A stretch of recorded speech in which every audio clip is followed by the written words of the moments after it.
అలా చూస్తున్నారు? రోజు రోజుకి నీ అందం ఇంకా అందంగా కనిపిస్తుంటేను. అబ్బా వదలండి.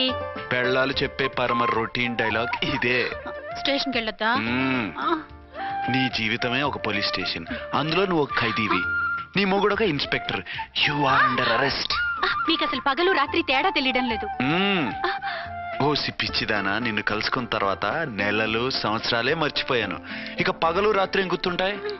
వద్దండి ప్లీజ్. వద్దనకే ప్లీజ్. టైం అయిపోతుందండి. పర్వాలేదులే, అక్కడ ఇక్కడ నేనే కదా నీ మొగుడిని.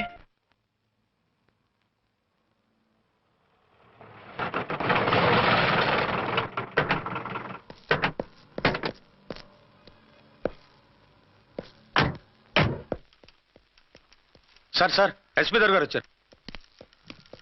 Good morning sir. మార్నింగ్. ఆ మినిస్టర్ తమ్ముడి కేసు ఎవిడెన్స్లు రేపు కోర్టులో ప్రజెంట్ చేయాలి కదా? Yes sir. అన్ని రెడీగా ఉన్నాయా? ఆ కేసు అర్చన్ చూస్తుంది సార్. ఆహా, అర్చనేది? ఇంకా రాలేదేమో సార్. రాలేదేమోనా? ఇప్పుడే వచ్చేస్తుంది సార్. టైం 11 అవుతుంది. లేట్ పర్మిషన్ అప్లై చేసిందా? లేదు సార్. పర్మిషన్ లేకుండా లేట్ గా రావడం ఏంటి? యాక్షన్ తీసుకుంటాను సార్. ఏంటి పూట విశేషాలు? నీకు వార్తలు విశేషాలు వినిపించడానికి నేను దూరదర్శన్లో ఉన్న రిపోర్టర్ అనుకున్నావా? ఏమైంది మీకు? How dare you! సబార్డినేట్వి విష్యూ గిష్యూ లేకుండా నా ఎదురుకుండా కూర్చుంటావు. Get up. సరసాలు చాలు గానీ ఆ ఫ్యాన్ వేయండి, ఉక్కగా ఉంది. Shut up and get up.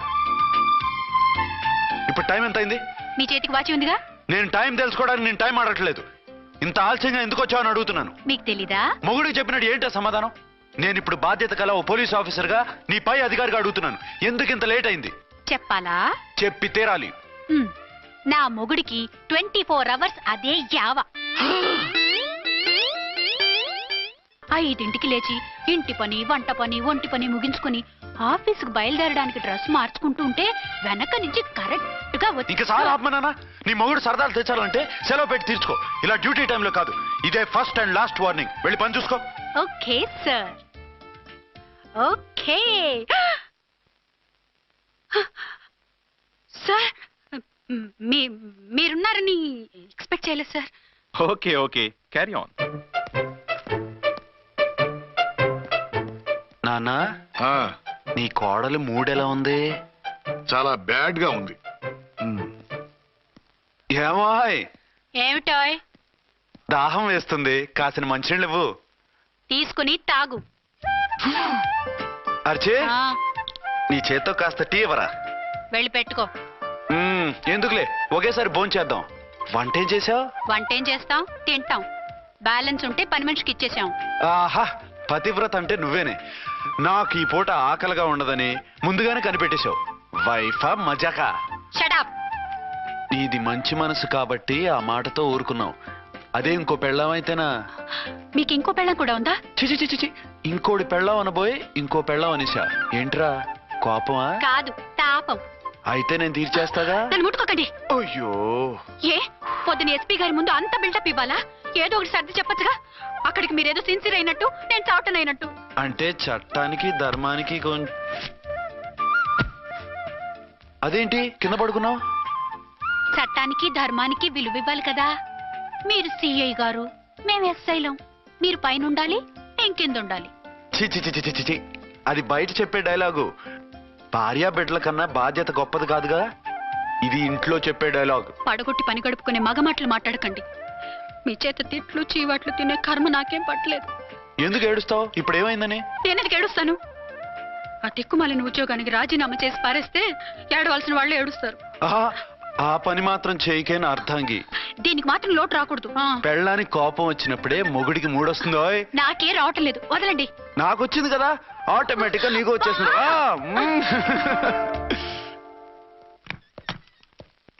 Archana sir, ఈ రోజు నా మినిస్టర్ తమ్ముడి కేసు ఫైనల్ హియరింగ్ అవుతుంది. ఎవిడెన్స్ అన్ని పక్కగా ఉన్నాయి కదా? సార్. లేదంటే తన తమ్ముడిని విడిపించుకోవడానికి ఆ మినిస్టర్ తన పవర్ అంతా ఉపయోగించి కేసును తారుమారు చేస్తాడు. లేదు సార్, అన్ని పక్కగా ఉన్నాయి. ఖచ్చితంగా లైఫ్ పడుతుంది. గుడ్, వాడిని తీసుకెళ్ళు. వీడిని ఇక్కడికి ఎందుకు తీసుకొచ్చారు? నాన్న ఇంట్లో లేడు, నేను అర్జెంట్ గా బయటికి వెళ్ళాలి. వీడేమో ఏడుస్తున్నాడు, ఏం చేయాలో తెలియక. నేను కోర్టుకి వెళ్ళాలండి. సరే ఇవ్వండి. లేదమ్మా లేదు, లోపల ఎస్పీ గారు ఉన్నారు. ఓకే.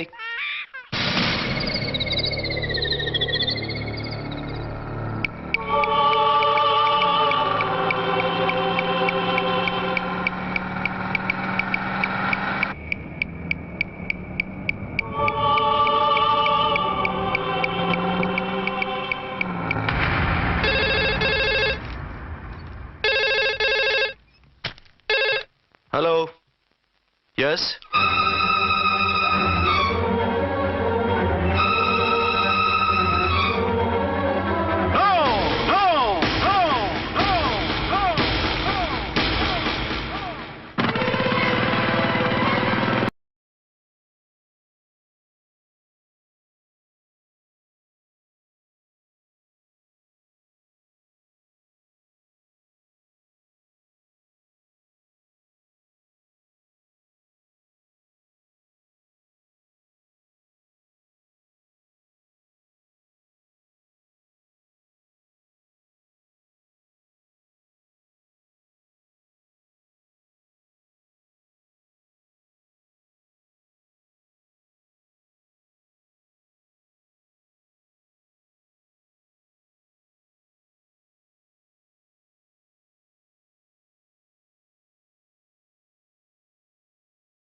మందుపాత్ర పెట్టి పోలీస్ వ్యాన్ పేల్చేశారు. అందులో మనుషులు పాపం అంతా కాలిపోయారు. ఎవరూ బతకలేదు. అర్చనా!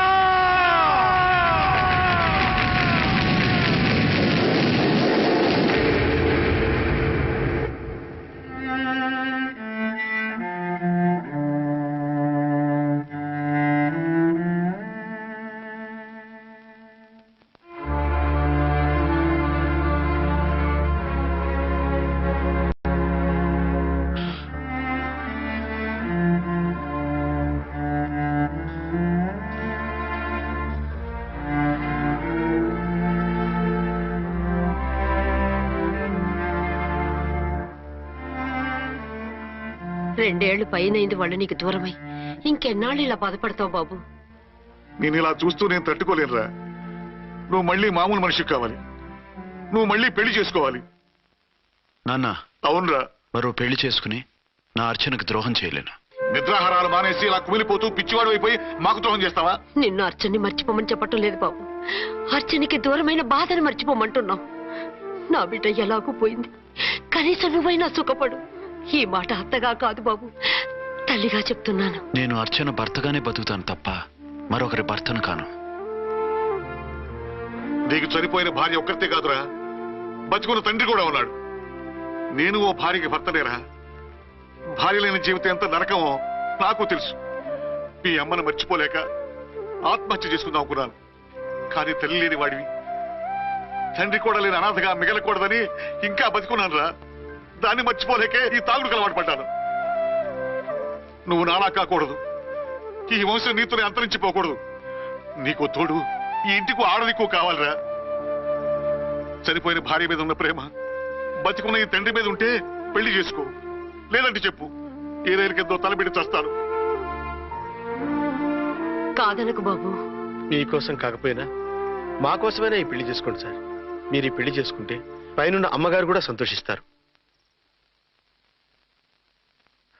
సరే, మీ ఇష్టం. రాంకోటి, ఇప్పుడు నాకు చాలా ఆనందంగా ఉందిరా. ఈ శుభ సందర్భంలో ఫుల్ పీకేస్తారా? లేదు, ఈ రోజు నుంచి నేను మందు మానేస్తున్నా. ఇదిగో, ఈ రోజు నుంచి నీ డ్యూటీ అల్లుడు గారి దగ్గర కాదు, మా దగ్గర. పద అమ్మాయిని చూద్దాం. అలా అయితే మంచి పోజులో ఉన్న అబ్బాయి గారి ఫోటో ఒకటి తీసుకోండి, పెళ్లి కూతురు చూపిద్దాం.